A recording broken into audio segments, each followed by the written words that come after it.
ግንባታ የሚጀመረው ከታች ከመሰረቱ ነው። አፈርና ጭቃ ተደባልቀው በጋራ እጅና በጋራ ሐሳብ ቅርጽ ሲይዙ ጸንተው የሚቆሙ ቁሳቁሶች ይሆናሉ። የሰው ልጅ የማህበራዊ ህይወት ግንባታም ከዚህ የተለየ አይደለም። ምክክር ከትልቅ ሀገራዊ መድረክ በፊት በህፃናት ጨዋታ፣ በቤተሰብ ዕቅድና በማህበረሰብ ዕድር ውስጥ ብሎም በሌሎች በጎ ልማዶች የሚዘራ የሰለጠነ ባህል ነው። ተመካክረሻል? ተመካከራችሁ? በቀበና አዲስ በተገነባው የልማት ሥራ አካባቢ አቶ አያሌው ከበደን ከልጆቻቸው ጋር አገኘናቸው። የምናየው መዝናኛ ቦታ በጣም ደስ የሚል ነው። ዞረን አይተናል። በአፍንጮ በር በኩል ያለውን አይተናል። ማነው አድዋን ታች ያለውን አይተናል። አይተውታል። ይሄ ምንድነው ለልጆቹ በቃ ባይበሉ ባይጠጡ ሀገራቸውን በማየት ብቻ ይጠግባሉ።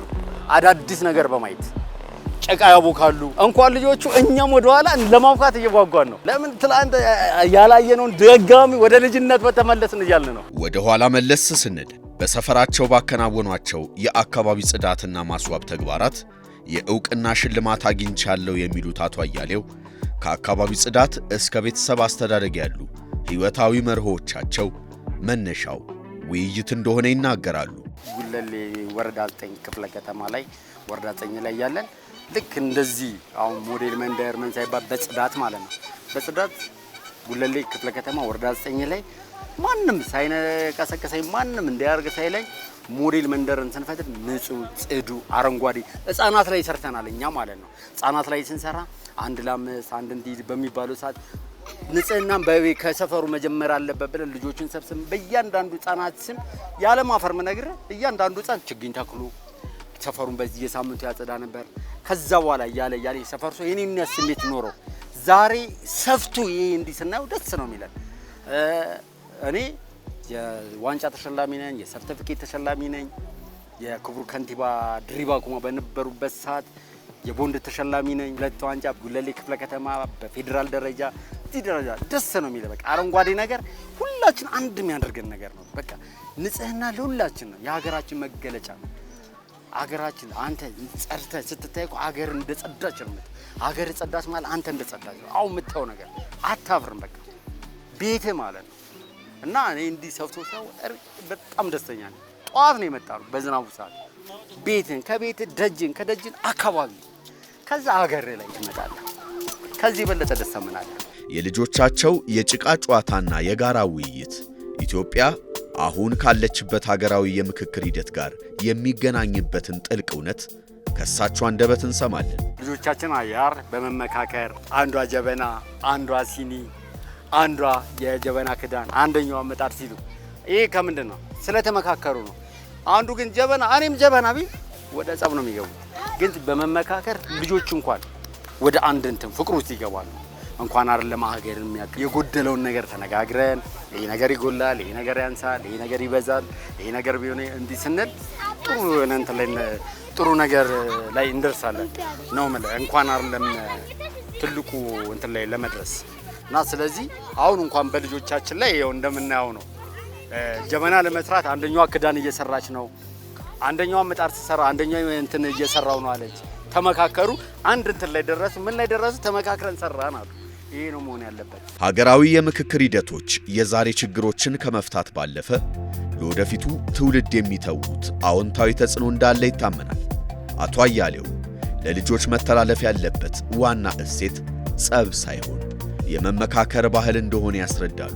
መመካከሩ ምን እንደሆነ ከኛ ማስተማር ጸብን አይደል ፍቅርን ነው ማስተማር ያለብን። ይሄን ካላስተማርናቸው የኛን ገጸ ባህሪ ከሰጠናቸው ልጅ ባሳየው ልክ ነው የሚሄደው።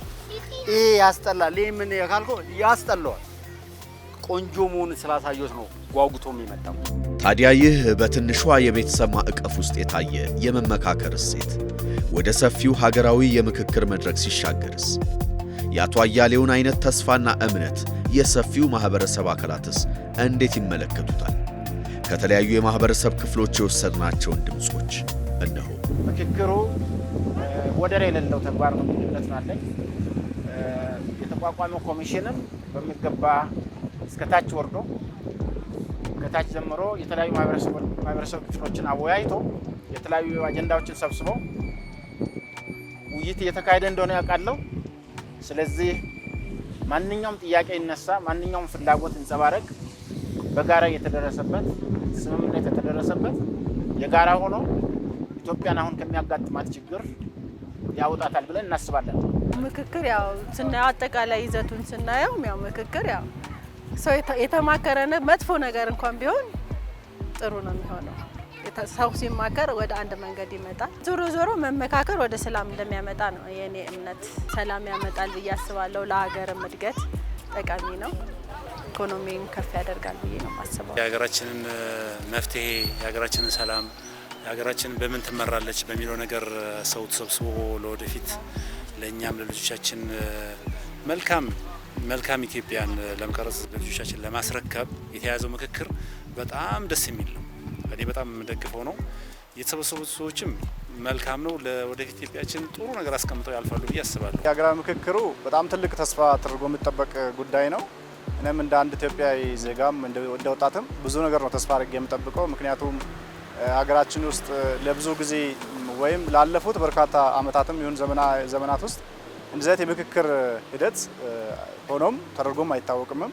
ምናልባት ሌሎች ሀገራት ላይ በተለያዩ ችግር ውስጥ የነበሩ በተለይ የውስጥ ችግራቸውን በምክክር የፈቱ አሁን ከፍተኛ የሆነ የኢኮኖሚ እድገት ደረጃ ላይ ደርሱ ሀገራት እንዳሉ እንሰማለን፣ እንመኝ ነበረ እንደ ወጣትም። አሁን ደግሞ በዚህ ጊዜ መሆኑ በጣም ትልቅ ተስፋ ሰጪ ነው። በጣም ትልቅ ተስፋ የሚደረግ ነገር ነው። ሀገራችን ለዘመናት በውስጥ ግጭትና ጦርነት ውስጥ የኖረች ሀገር ነች።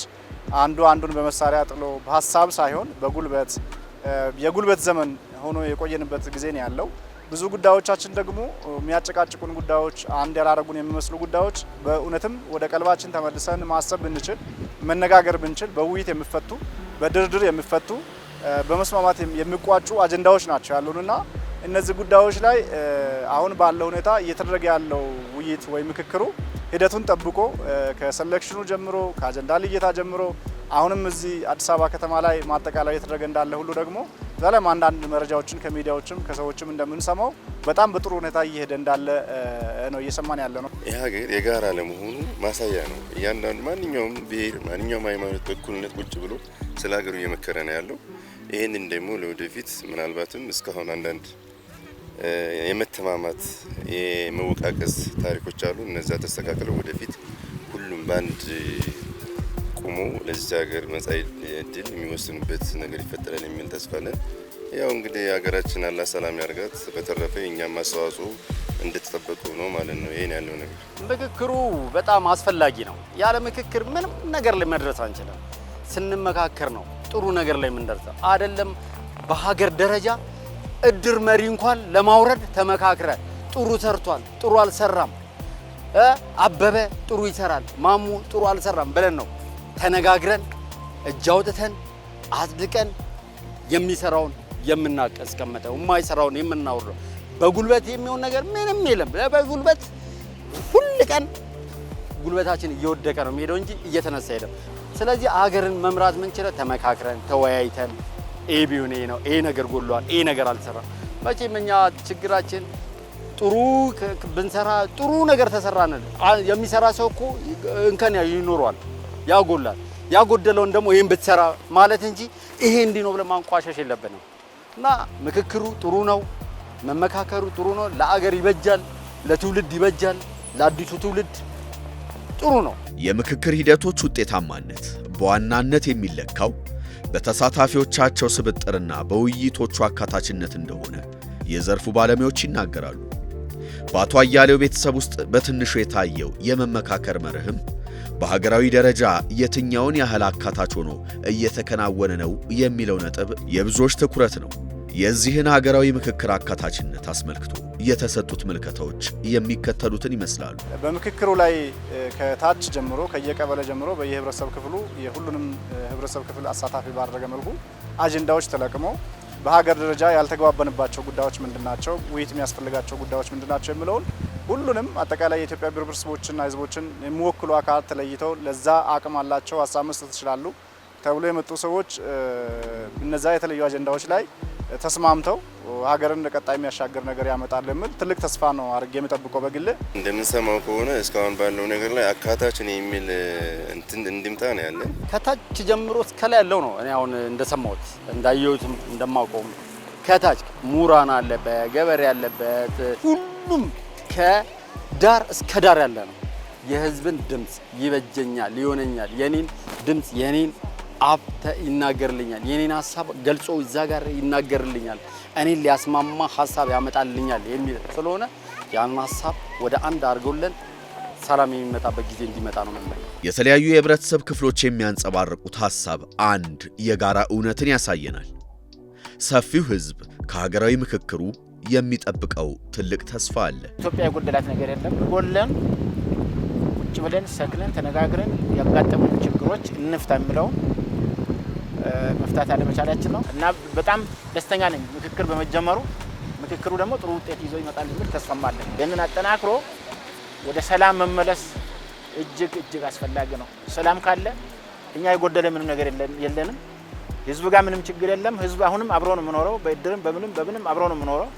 ችግር የሆነ ያለው በልሂቃን በታጣቂዎች በኩል ያጋጠሙ ያሉ ችግሮች መቆም አለባቸው። ይሄንን ተስፋ አደርጋለሁ። ይሄ ይቆማል ብዬ ተስፋ አደርጋለሁ። ሀገራችን በዘላቂ መሰረት ላይ የሁሉም ባለቤት የሆነች ሀገር፣ በሁሉም ለሁሉም የተገነባች ሀገር፣ የሁሉም ሀሳብ ያለበት፣ የሁሉም ምልክት ያለበት፣ ሁሉም ልትወክል የምትችል ሀገር በተለይ መሰረታዊ መግባባት ያልፈጠርንባቸው ጉዳዮች ላይ መግባባት ተፈጥሮ ይሄ ጉዳይ መጥቶ ለአንድና ለመጨረሻ ጊዜ ኢትዮጵያ ውስጥ ያለው የውስጥ ችግር፣ የውስጥ ቁርሾ፣ የውስጥ በደል በይቅርታ የምታለፍበት ነው ብለን ነው ተስፋ የምናደርገው። መመካከር ካለ ምንም አይነት ችግር እንኳን ቢኖር ችግሮች ወደ ሰላም ማምጣት ይቻላል። አሁን የምናየው ሁኔታ ቀርቶ ሰላም የሰፈነባት ያደገች የለማች ለልጆቻችን እንደዚህ አይነት ሀገር እናስረክባለን ብዬ አምናለሁ። ሀገር ማለት ከሃይማኖት ከብሔር በላይ ነው።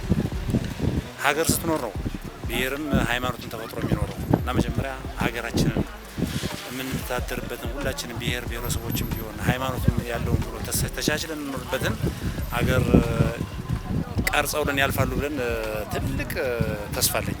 ዋናው ነገር ለአንድ ሀገር መሰረት ሰላም ነው። ይህን ሰላም ደግሞ በማንም ሳይሆን በእኛው የሚመጣውና ምናልባት እነዚህ ከየአካባቢው ተመርጦ የመጡ ሰዎች ስለ ኢትዮጵያ እየመከሩ ነው። ኢትዮጵያ የወደፊት እጣ ፈንታዋ እንዴት ይሁን በሚል ያለው እንግዲህ የነበረን ታሪኮችም አሉ። ከነዛ ጋር አጣጥሞ የሚሄደው ምን አይነቱ ነው፣ ለወደፊት ለትውልዱ ምን አይነት ይጠቅማል የሚለውን ገመድ ጉተታው ቀርቶ እያንዳንዱ ለዚህ ሀገር ለልጆቻችንም ሆነ ለሀገሪቱ ወደፊት ለሚመጣው ትውልድ ጠቃሚ የሆነ ነገር ይሰራሉ የሚል ተስፋ እናደርጋለን። ከምክክሩ በኋላ እንግዲህ እግዚአብሔር ብሎ ጦረኛውም ጦሩን ትቶ ጉልበተኛውም ጉልበቱን መለስ ብሎ ልቦ ያበጠውም ልቡን ሰብሰብ አድርጎ ወደ አንድ አቅጣጫ መጥቶ ለማን ለትውልዱ ሲል ለሀገሩ ሲል ለቤቱ ሲል ሌላ ሀገር የለንም፣ ሌላ አማራጭ የለንም፣ ወደ ሌላ የምንሸሽበት የለንም። አንድ ነን ሁላችንም ኢትዮጵያ፣ ኦሮሞም፣ አማራም፣ ትግሬው ሁሉ አንድ ነን። ስለዚህ ከምክክሩ በኋላ ጥሩ የሆነ አስተሳሰብ ጥሩ የሆነ የሽምግልና ምክክር ኖሮን ወደ አንድ ሀሳብ መተን አንተ በተሰራ እንዲህ ነበረ፣ ይሄን ነገር አጉድላል፣ ለወደፊቱ ይሄ ነገር ቢሆን ብለን በአንድ ጎጆት የምንሰበሰብበትን ተስፋ ነው ማድረገው። በአንድ ሀሳብ ውስጥ እንድንሆነው ተስፋ ማድረገው። የምክክር ውጤት ነገን ይሻገራል። እኛ ባለፍንበት መንገድ ልጆች ማለፍ የለባቸውም የሚሉት አቶ አያሌው እንደ መንገዱ ሁሉ እኛ ያሳለፍናቸው የተረበሹ የህይወት መልኮች በልጆቻችን መደገም የለባቸውም ይላሉ። ለትውልዱ ጥሩ ነገር ማውረስ ያለብን ምክክር ነው። በቃ እንኳን አይደለም አገርም ያክል ባልና ሚስት እንኳን ካልተመካከረ ለልጆች ምንም ነገር የምናወርሳቸው ነገር የለም። ጸብን፣ ፍቅርን አርቀን ጥላቻን ነው። ስንመካከር ግን ልጆች አባዬና እማዬ ለካ እንደዚህ አይነት ምክክር ላይ ናቸው፣ በዚህ ፍቅር ነው ያለፉት፣ እኛም ብለው እህትና ወንድምም ጥሩ ፍቅር ይኖራቸዋል። እኛ ባለፍንበት መንገድ ማለፍ እንደሌለባቸው አዲሱ ትውልድ አዳዲስ ነገር ይዞ መሄድ እንዳለበት ይሄንን ለማሳየት ነው። ሌላው ደግሞ ምንድነው ትናንትና የነበረውን ዛሬ መልሶ ይምጣ አይደለም፣ አዳዲስ ነገር መፈጠር አለበት። አዳዲስ ነገር ማየት አለበት። እኛ ትላንት አይተናል፣ አልፈናል። ለምሳሌ መንገድ ትላንት አልነበረም። እኔ ያለፍኩበት መንገድ ሌላ ነበር። ዛሬም ያ መንገድ መኖር አለበት ማለት የለብንም። አዳዲሱ ትውልድ በአዲሱ መንገድ ማለፍ አለባቸው፣ ማየት አለባቸው፣ ዘና ማለት አለባቸው። ይሄ ነው መሆን ያለበት። ህጻናቶቹም ሁላ አይምሯቸው ታድሶ ጥሩ መንፈስ ኖሯቸው አገሬ ትላንት በቴሌቪዥን የምናየው ፏፏቴ ምኑ የውጩን ይሄ ቢሆን የምንመኘው በአይናችን እያየነው ነው ሀገራችን ላይ። ይሄ ነው መሆን ያለበት። አዲሱ ትውልድ እንደ አይነት ነገር እያየ ሀገሬ ለካ እንዲህ ታምራለች የሚለው መሆን አለበት። ትላንትና እንዲህ ነበር ብላ ስጠይቀኝ አልነበረም፣ በእናንተ ጊዜ እንደዚህ ሆነ፣ እናንተ ደግሞ ስታሩ ከዚህ የበለጠ ትሰራላችሁ። ይህን ነው የምለው። በቀበና ወንዝ ዳርቻ ያየነው የህፃናት የመከባበርና የመመካከር ጨዋታ የሰፊዋ ኢትዮጵያ የምክክር ሂደት ማሳያ ነው ማለት ይቻላል። ልጆች ተመካክረው የሚያምር ነገር እንደሚሰሩ ሁሉ ሀገርም የሁሉንም ዜጋ ድምፅ አዳምጣና አሳትፋ ስትራመድ የነገ ጉዞዋ የሰመረ ይሆናል። ከልጅነት የሚጀምር የመመካከር ባህል ለቀጣዩ ትውልድ የሚሻገር ዘላቂ ሰላምን ይወልዳል።